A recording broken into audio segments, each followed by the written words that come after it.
Mesdames et messieurs, bonjour. Je suis tout à fait ravi de vous retrouver dans cette nouvelle édition, dans votre émission semi-hebdomadaire Autour du monde, édition Afrique. Comme vous le savez, pendant cette édition, on essaye de vous présenter presque les grands efforts déployés de la part de l'Égypte et sur la scène africaine dans plusieurs domaines. Donc très rapidement, nous allons commencer cette nouvelle tournée dans le monde africain par cette visite effectuée par le ministre égyptien des Affaires étrangères au Maroc. Bien sûr, plusieurs dossiers ont été discuté entre le ministre égyptien des Affaires étrangères, M. Sameh Choukri, et avec son homologue marocain, Nasser Bourita. Bien sûr, au début de sa visite, M. Choukri s'est entretenu avec son homologue marocain de développement régionaux plutôt internationaux d'intérêt commun. Donc, plusieurs dossiers, encore une fois, ont été soulevés pendant cette visite est très importante et actuellement se tient à Rabat, bien sûr, la conférence de la coalition internationale de la lutte contre Daesh. Donc, tout de suite, un tout petit reportage. Après ça, on va recevoir ensemble des analyses à partir de la l'initiative internationale. Le ministre des Affaires étrangères, Sameh Choukri, s'est entretenu avec son homologue marocain, Nasser Bourita, de la poursuite du développement des relations bilatérales. Au début de sa visite à Rabat, Choukri s'est entretenu avec son homologue marocain des développements régionaux et internationaux d'intérêt commun. Le ministre des Affaires étrangères, Sameh Choukri, est arrivé à Rabat pour une visite visant à renforcer les liens de fraternité et de coopération étroite bilatérale. Des entretiens sur les moyens de renforcer les relations bilatérales entre le Caire et Rabat, dont les divers domaines ont été discutés, notamment ceux économiques et commerciaux, de manière à répondre aux intérêts des deux pays et aux aspirations des deux peuples à la prospérité et au développement. M. Choukri a également examiné avec les responsables marocains les derniers développements sur la scène internationale et les questions régionales et arabes, en outre des solutions politiques aux problèmes régionaux, pour consolider les piliers de la sécurité et de la stabilité dans la région. C'est ce qu'a dit le porte-parole du ministère des Affaires étrangères. Donc la visite du ministre égyptien des Affaires étrangères, M. Sameh Choukri, au Maroc a porté de nombreux dossiers qui ont été discutés avec le ministre marocain des Affaires étrangères, M. Nasser Bourita. Encore une fois, je dois vous rappeler que presque dans les prochaines heures, il se tiendra une conférence très importante à Rabat, auquel va participer le ministre égyptien des Affaires étrangères. Une conférence qui porte un titre très important, un sujet très important, c'est la coalition internationale de la lutte contre Daesh. Donc, tout d'abord, nous devons recevoir à travers l'initiative internationale M. Jean Messeha, qui va nous parler un peu plus à partir de France de cette coopération entre l'Égypte et le Maroc, et ça dans le cadre de ce qui se passe sur le plan régional international. Monsieur Jean Messeha, notre grand expert dans le domaine politique et économique, vous êtes toujours le bienvenu sur l'initiative internationale. Merci beaucoup pour votre invitation. Merci beaucoup. Donc, ma première question porte sur votre vision, votre perception, votre commentaire en ce qui concerne cette visite effectuée actuellement par le ministre égyptien des Affaires étrangères au Maroc. Écoutez, je pense que l'Égypte, en tant que puissance régionale, se doit évidemment d'entretenir les meilleures relations, notamment avec les homologues arabes. Oui.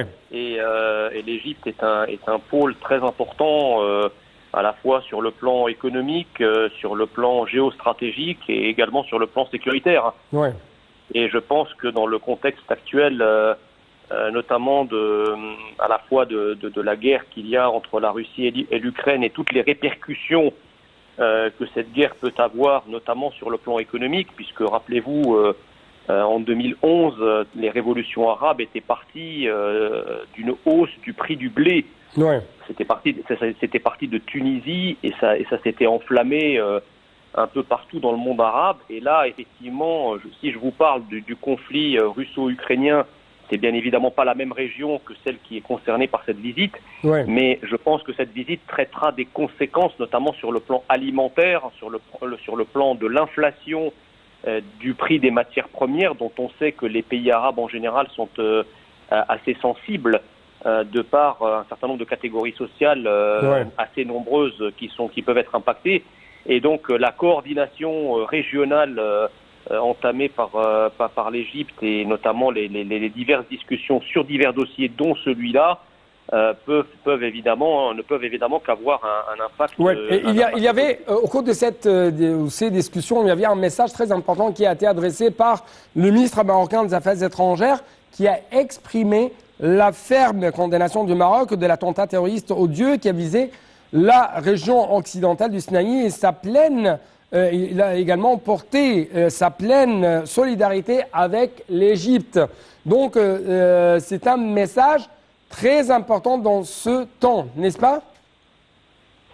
Évidemment, de toute façon, tout acte terroriste est un acte répréhensible qui mérite la plus ferme condamnation. Ça fait pas l'ombre d'un doute. Maintenant, si vous voulez, au-delà des condamnations qui sont normales et qui sont très importantes en termes de soutien que peuvent apporter les pays, au moins un soutien moral que peuvent apporter des pays amis et frères de l'Égypte, il y a évidemment l'action qu'il faut conduire derrière. Et je pense que les attentats qui sont sanglants, qui ne cessent de se perpétrer sur le sol égyptien, en tout cas dans le Sinaï, montrent la justesse du combat que mène l'Égypte contre ce fléau du terrorisme. Et j'ajoute que c'est très important, même après la disparition de l'État islamique Daesh, puisqu'en fait l'État islamique avait un territoire qui pouvait être visé par une guerre.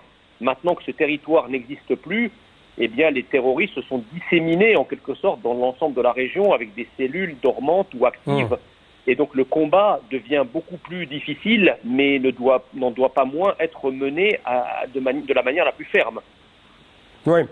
Justement, des initiatives qui ont été proposées par le ministre marocain des Affaires étrangères, mais aussi avec son homologue égyptien, deux parties se sont également accordées sur la nécessité de s'appuyer sur les aspirations du monarque marocain, du président égyptien, sur les bases solides de relations bilatérales et de leur donner un nouvel élan. Donc, on parle de plus de coopération au niveau sécuritaire, politique, mais aussi économique. Comment ? Vous savez, tout est lié. On aurait tort, si vous voulez, de considérer que la question terroriste ou la question sécuritaire est une question isolée du reste des problématiques étatiques. Je pense que la question terroriste, enfin le terrorisme, vous savez, il y a un terreau. C'est un terreau qui est à la fois idéologique et économique. Plus vous avez de gens qui sont pauvres, plus vous avez des gens qui sont analphabètes, plus vous avez des gens qui peuvent manipuler ces catégories avec des interprétations de la religion qui peuvent donner en fin de course effectivement des attentats terroristes. Donc en fait, le terrorisme n'est que la face émergée de l'iceberg. Il faut prendre en considération tout le terreau socio-économico-religieux sur lequel le terrorisme fleurit. Et donc effectivement, ça nécessite une coopération tous azimuts, pas simplement une coopération sur le plan sécuritaire. Il faut une coopération à la fois économique, sociale et même religieuse, parce que l'interprétation des textes... Il y avait un autre message très important lancé par les deux côtés, renforcer la coopération, mais aussi renforcer l'unité arabe contre toutes sortes d'ingérences étrangères. Votre commentaire, monsieur ?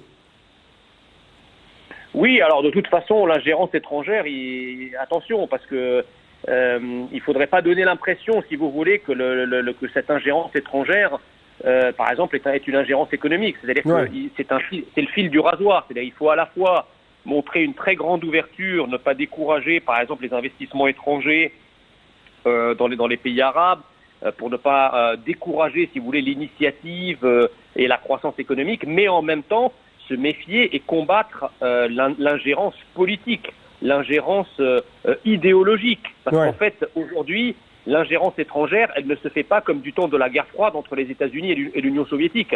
Aujourd'hui, l'ingérence étrangère, elle se fait à la fois par le biais de l'idéologie, mais aussi par le biais de financement privé. On sait par exemple le rôle qu'a joué un pays comme le Qatar dans l'influence idéologique et dans l'influence financière au moment des révolutions arabes. Donc c'est cette ingérence-là qu'il faut combattre. Il faut effectivement expliquer aux pays partenaires, parce que l'ingérence étrangère, elle n'est pas simplement le fait de puissances qui sont étrangères au monde arabe.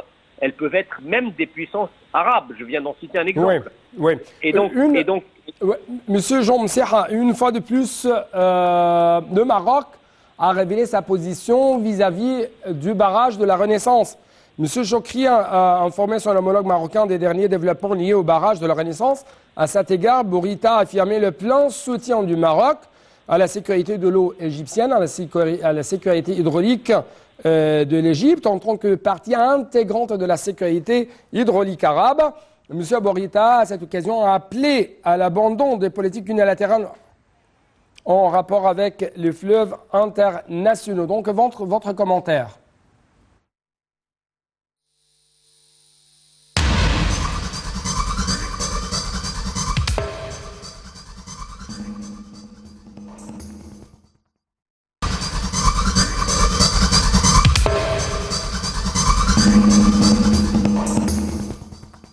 Donc, c'était l'appel à la prière du midi ou du Zohr selon l'heure locale du Caire à partir de la mosquée Al-Fatah Al-Alim qui se trouve dans la nouvelle capitale administrative de l'Égypte. C'est pourquoi on n'a pas pu justement prendre la réponse de notre invité, M. Jean Msera, en ce qui concerne les messages lancés par le Maroc concernant son appui à la position égyptienne vis-à-vis du barrage de la Renaissance, en rejetant toutes sortes d'actes unilatéraux pris par l'Éthiopie. À cet égard, bien sûr. Donc, nous devons clôturer cette édition par ce reportage. L'Union africaine a condamné, dans les termes les plus forts, l'attaque terroriste perpétrée par les éléments du groupe Al-Shabaab contre une base de la mission de transition de l'Union africaine en Somalie, dans la région du Moyen Shabelle. Ça, bien sûr, se trouve au sud-ouest de Mogadiscio. Les explications tout de suite. Et avec ce reportage, je dois vous dire merci beaucoup pour votre attention. À la prochaine. L'Union africaine a condamné dans les termes les plus forts l'attaque terroriste perpétrée par les éléments du groupe Al-Shabaab contre une base de la mission de transition de l'Union africaine en Somalie, dans la région du Moyen Shabelle, au sud-ouest de Mogadiscio. Dans une déclaration publiée mercredi, le président de la Commission de l'Union africaine, Moussa Faki Mohamed, a rendu hommage aux casques bleus burundais qui ont perdu la vie en aidant à ramener la paix et la stabilité en Somalie. Le président de la Commission de l'Union africaine a également appelé la communauté internationale à accroître son soutien aux services de sécurité somaliens et à la mission ATMIS en vue de relever les défis sécuritaires en Somalie. Le groupe Al-Shabaab a attaqué un camp burundais de la mission de l'Union africaine en Somalie, faisant plusieurs morts selon plusieurs médias.